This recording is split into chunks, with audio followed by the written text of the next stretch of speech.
Assalamualaikum warahmatullahi wabarakatuh. Perkenalkan, nama saya Muhammad Rafi Syafiq Atala, NIM F1D221059.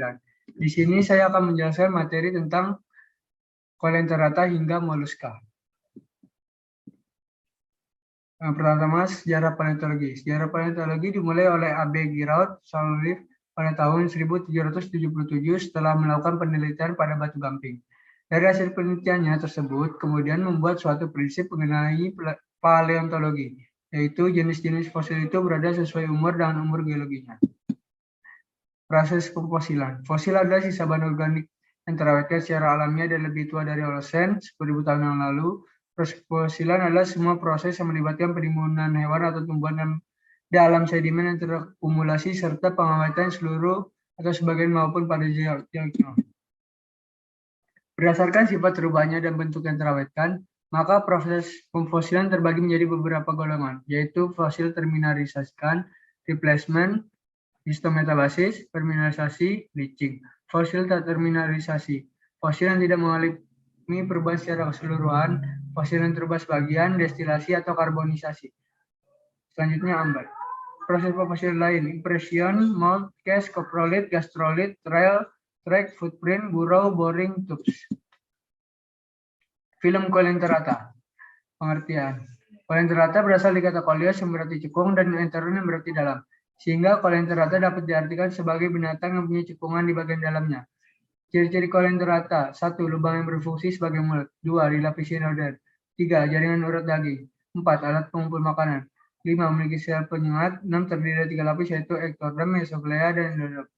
7. Terdiri zat gampingan. 8. Berkembang biak dengan seksual dan aseksual. 9. Hidup berkoloni dan solitar. Coelenterata terbagi menjadi 4 kelas, yaitu hydrozoa, scyphozoa, anthozoa, dan stromatoporoidae. Pertama, kelas hydrozoa. Kelas ini berbentuk lonceng dengan tentakel sekitar mulut, hidup di lingkungan air asin dan tawar. Cara hidup pada kelas ini yaitu soliter dan berkoloni, hidup dari Cambrium hingga Resen. Kelas scyphozoa. Kelas ini berbentuk seperti payung, memiliki tentakel yang panjangnya mencapai 40 meter. Cara hidup pada kelas ini soliter dan berkoloni.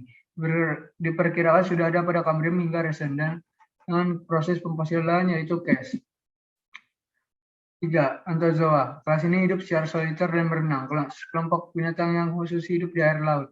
Kelompok ini mempunyai evolusi yang cepat sehingga banyak spesiesnya yang mempunyai kisaran yang pendek dan berguna sebagai fosil indeks.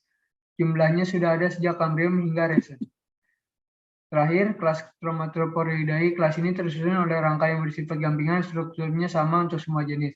Hanya ukurannya yang membedakannya. Hidup pada lingkungan di dasar laut dan dangkal. Kelas ini sudah ada sejak zaman Cambrium hingga Resen.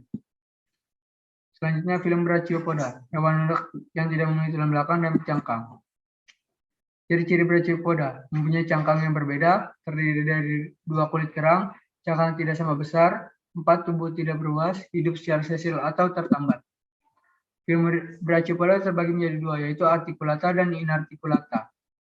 1. Articulata. Terdiri dari cangkang gampingan, tidak mempunyai lubang anus, mempunyai engsel, gigi dan lubang gigi, susunan otot sederhana, dan mempunyai brachian untuk menahan apopor.